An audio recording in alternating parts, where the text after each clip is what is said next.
Russia is the largest country on Earth. It stretches across 11 time zones, covering more land than Pluto's surface. From icy Arctic shores to Central Asian deserts, its sheer scale is almost unfathomable. But here's what few people realize: over 80% of Russians live in just one small, green patch of it. Zoom in and you'll see it. A narrow vertical strip west of the Ural Mountains. A dense cluster of cities, towns, highways, farmland, and people. Moscow, St. Petersburg, Kazan, Rostov. Everything and almost everyone is here. The rest, silent, empty, frozen. How did this happen? Why is most of Russia a ghost land? And what does it mean for the country's future? To understand why so much of Russia is empty, we need to talk about something simple: the cold. Because most of Russia, especially everything east of the Urals, is brutally, impossibly cold. In Yakutsk, winter temperatures regularly hit -40 degrees Celsius. In Oymyakon, it's been as low as -67.8 degrees Celsius, the coldest permanently inhabited place on Earth. Even boiling water freezes midair. Roads buckle, engines stall, pipes burst, and that's just the weather. Infrastructure collapses under permafrost. Roads are few and often impassable. Power lines ice over.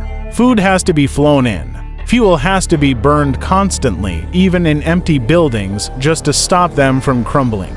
Sure, there's land, but this isn't land you live on. It's land you survive on. While Russia's size today is a legacy of imperial ambition, its population patterns are ancient. Most of Russian civilization began in the West, in the forests and plains of European Russia. Early Slavic tribes settled along rivers, where agriculture was possible, winters were tolerable, and trade flowed into Europe. Moscow, founded in the 12th century, quickly became the political and cultural core. The Russian Empire expanded eastward, yes, but settlement barely kept up. Siberia wasn't colonized like the American West. It was exploited, not populated. As the Tsars pushed for territory, settlers followed, slowly. Villages popped up near rivers, mines, or forts. But for every new town built, 10 more remained wilderness. And so, for centuries, Russian life remained concentrated in that same small, green area. Then came the Soviet Union, and with it, the most aggressive attempt in history to conquer the empty East. Stalin had a vision: industrialize the hinterlands. He poured money and manpower into building cities from scratch in the most hostile places imaginable.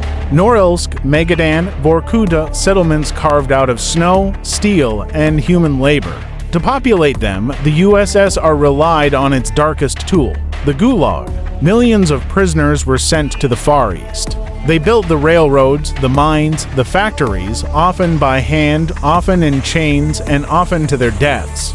By the 1950s, entire regions had grown on the backs of forced labor. But after Stalin, the gulags were dismantled. The will to inhabit the East faded, and many of these towns, built by compulsion, began to shrink or die. Meanwhile, the western zone of Russia, the part west of the Urals, continued to thrive. Why? Climate, culture, and convenience. This region is relatively mild. It has fertile soil, navigable rivers, and access to Europe. It's where the economy, government, education, and healthcare all concentrate. Over time, this created a gravitational pull. Even today, Moscow alone generates more than 20% of Russia's GDP. Add in St. Petersburg and a few other cities, and that number soars. In the east, many cities depend entirely on state subsidies. Roads go nowhere. Airports see one flight a week.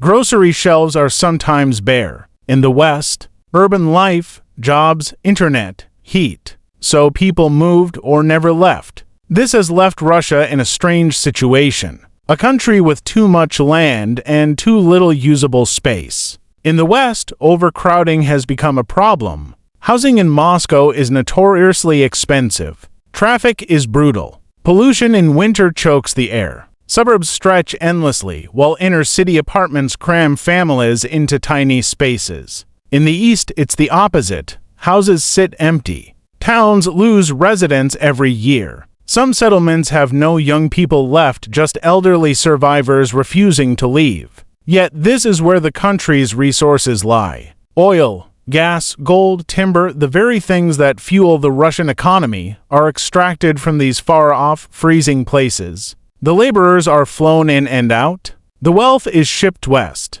But the people, they don't stay.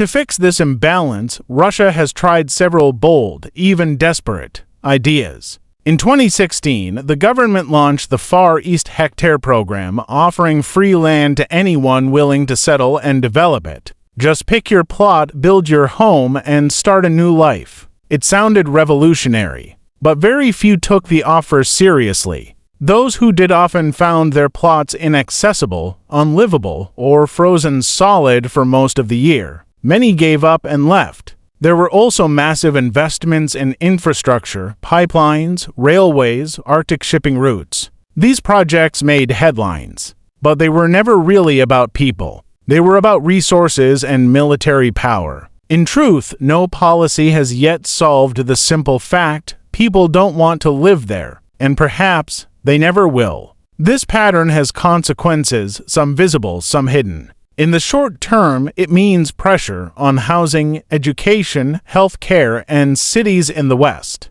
It means migration bottlenecks, income inequality, and regional decline. But long term, it may mean vulnerability, because Russia's borders are massive and largely unguarded by population. China, Japan, NATO, all watch from afar. The Far East is rich, sparse, and aging fast. Entire regions could fall into irreversible decline. Once towns lose critical mass, they rarely come back. Schools close, clinics shut, roads are left to rot. And when that happens, an entire frontier can be lost. And yet, Moscow thrives. The streets bustle, lights stay on, the government moves forward. But it does so balanced on a strange reality. The largest country in the world has become, in many ways, a small one. A nation crowded into a strip of green, surrounded by silence. Russia's story is not just one of land, or weather, or cities.